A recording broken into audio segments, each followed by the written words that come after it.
Hello student, इस video के माध्यम से आपको बताने जा रहे हैं। प्रश्न अपनी कॉपी में लिख लीजिएगा। केंद्रीय बैंक से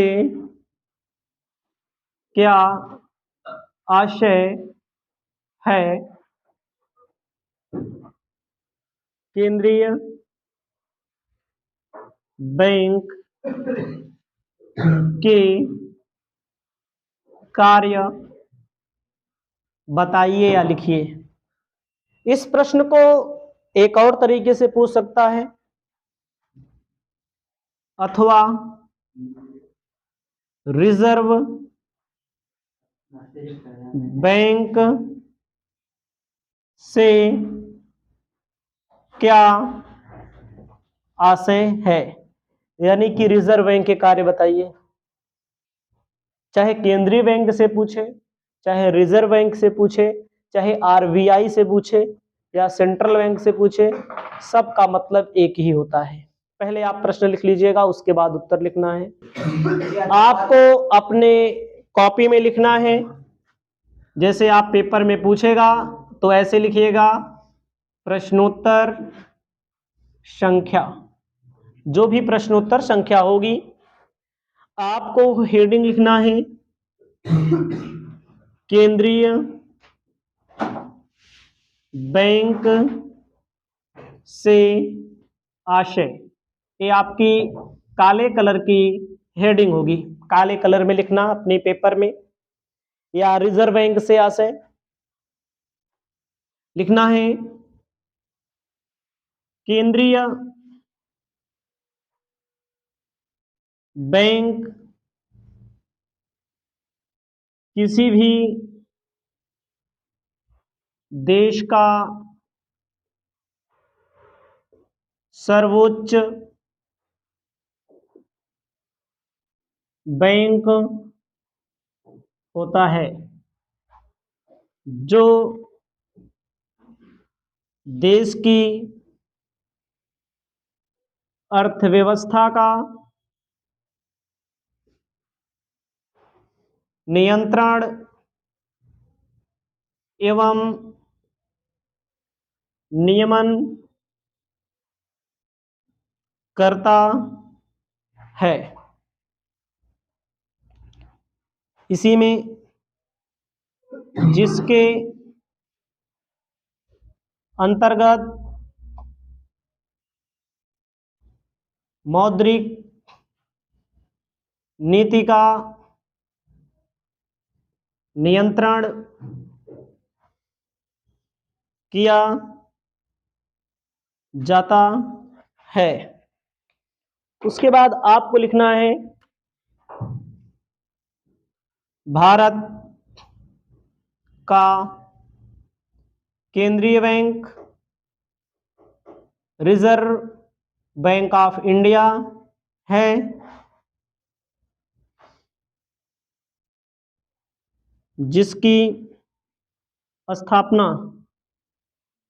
1935 में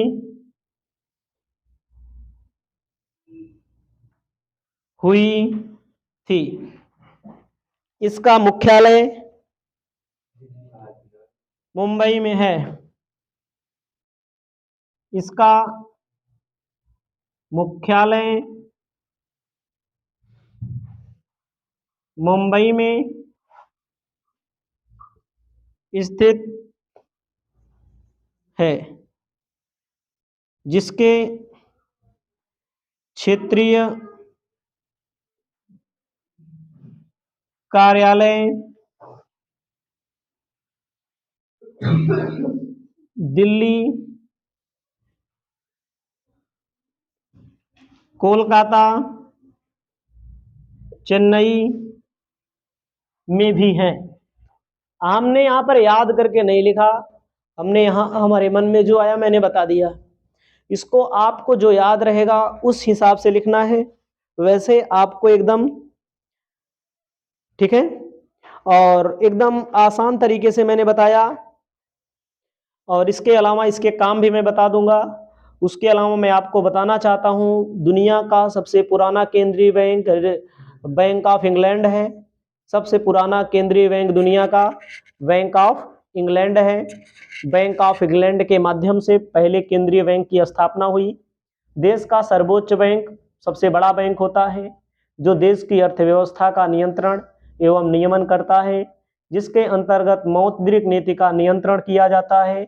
भारत का केंद्रीय बैंक कौन सा है? Reserve bank of India RBI है भारत का केंद्रीय बैंक, जिसकी स्थापना 1935 में। इसका मुख्यालय मेन मुख्यालय मुंबई में, जैसे विकल्पीय क्वेश्चन पूछे तो मुंबई में आपको लिखना है, जिसके क्षेत्रीय कार्यालय दिल्ली में भी है, कोलकाता में भी है, चेन्नई में भी है। इसको अपनी कॉपी में लिख लेना। उसके बाद हम आपको काम बताने जा रहे हैं केंद्रीय बैंक के कौन कौन से काम होते हैं। इसको लिख लीजिए। सबसे पहले आपको अपनी कॉपी में लिखना है केंद्रीय, चाहे केंद्रीय बैंक आ रहे चाहे रिजर्व बैंक आ रहे, बैंक के कार्य। केंद्रीय बैंक के कार्य में सबसे पहले आपको लिखना है सरकार का बैंक। सरकार का मतलब भारत सरकार, ठीक है। सरकार का बैंक का मतलब होता है सरकार को जब पैसे की जरूरत पड़ती है तो सरकार केंद्रीय बैंक से पैसा लेती है, चाहे जो सरकार हो, केंद्रीय बैंक से ही पैसा उधार लिया जाता है। सरकार का बैंक है, याद रखिएगा, सरकार के एजेंट के रूप में काम करता है, ठीक है, सरकार का बैंक है। वैसे आपको लिखना है नोटों का निर्गमन।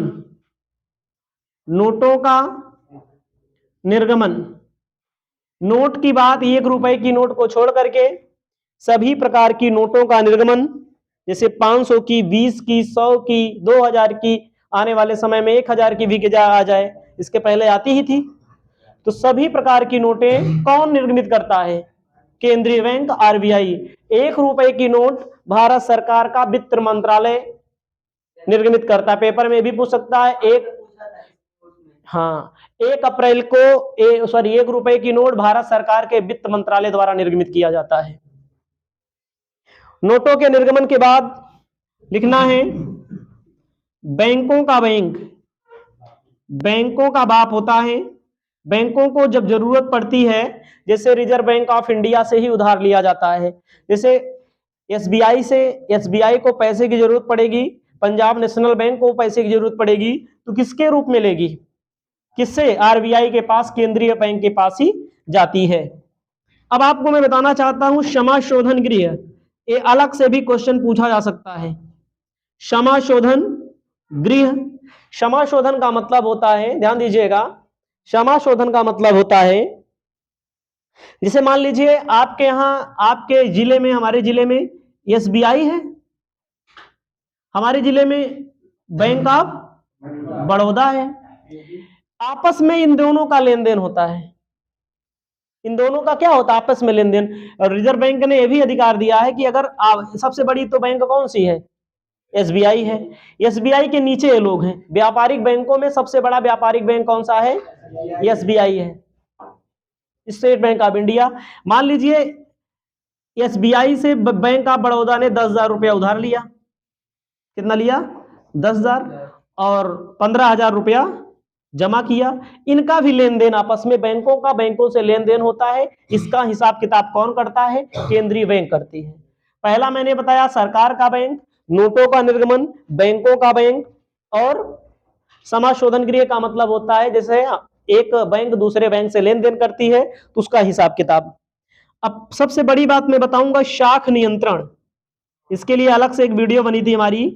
शाख नियंत्रण को मौद्रिक नीति भी कहते हैं, मौद्रिक नीति कहते हैं, जिसमें मैंने बैंक दर के बारे में बताया ना, रेपो दर के बारे में, रिवर्स रेपो दर के बारे में, तरल अनुपात के बारे में मैंने बताया। शाख नीति जैसे सरकार को, बैंक जो होता है, bank reserve bank of India जो होता है, यही मौद्रिक नीति का निर्धारण करता है। जैसे जनता के पास मैंने बताया ज्यादा पैसा पहुंच रहा है, तो ज्यादा पैसा जब जनता के हाथ में आ जाता है, जनता फालतू खर्चा करती है और इससे काला धन को बढ़ावा मिलता है। जो संपत्ति, जो जमीन 10 लाख की रहती है, लोग उसको 15 लाख में खरीदने लगते हैं। तो इसको क्या करती है सरकार, बैंक से सरकार क्या करती है, ब्याज बढ़ा देती है बैंक में। जब सरकार बैंक में ब्याज बढ़ा देती है तो लोग पैसा ले जाकर के बैंक में रखना शुरू कर देते हैं ना, घटा देती है तो बाहर आ जाते हैं सारी चीजें में। उन्हें ये काम कौन करता है, मौद्रिक नीति। हर तिमाही मौद्रिक नीति कब होती है, हर 3 महीने में चेंज कर सकती है बैंक। लेकिन जब से मोदी की सरकार आई है, इनकी सरकार में अर्थव्यवस्था का बहुत बुरा हाल है। जो लोग अंधभक्त हो, महाभक्त हो, वो भी सुनेंगे वीडियो को, बुरा मत मानिएगा। इनकी सरकार में ज्यादा कुछ चेंजेस नहीं हो पा रहा है, क्योंकि मैं आप लोगों को बता दूं जानकारी के लिए, 2014 से इनकी सरकार बनी हुई है। आज चल रहा है, जब मैं पढ़ा रहा हूं, इनकी ही सरकार चल रही है। इन्होंने इनकम टैक्स में रत्ती भर का भी संशोधन नहीं कर पाए। हिम्मत नहीं हुई कि इनकी मतलब कि तनिक संशोधन कर दे। वही पुराना स्लैब, जैसे 2.5 लाख आप लोग बहुत दिन से सुनते होंगे, 2.5 लाख तक टैक्स नहीं लगता, वही चल रहा है। तो साख नीति हर तिमाही होती है। पहले बैंकों में लोग पैसा जमा करते थे, आप लोगों का पैसा खुद जमा होगा। पहले लोगों को ब्याज मिलता था, आज लोगों को ब्याज एक नाम मात्र का मिलता होगा, नहीं तो ब्याज लोगों को नहीं मिलता है। बैंकों में पैसा जमा करने पर नहीं मिलता है।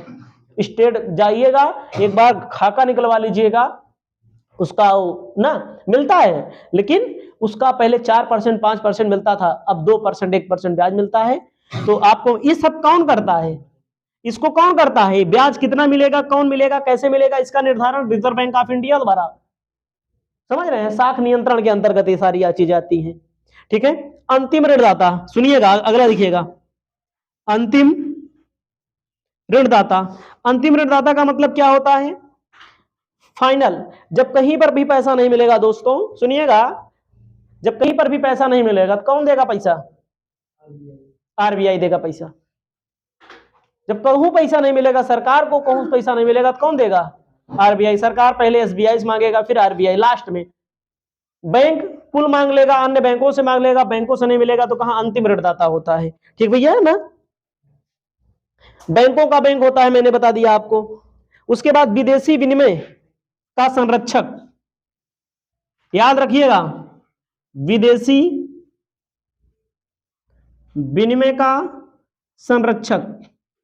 विदेशों से लेन देन होता है, विदेशों से क्या होता है दोस्तों, लेन देन होता है, तो उसका मालिक कौन होता है, इसकी संरक्षक का मतलब होता है उसकी देख रेख में। संरक्षक का मतलब क्या होता है, देख रेख में, इनकी देख रेख में विदेशी विनिमय का काम होता है। इसको अपनी कॉपी में लिख लीजिएगा। और मैं एक चीज बताना चाहता हूं, मैंने आपको एक प्रश्न बताया था अभी पीछे, बैंक से क्या आशय है, बैंक के कार्य लिखवाया है, उसको पूछ सकता है। जैसे पूछ ले स्टेट बैंक से क्या आशय है, तो वही काम होगा।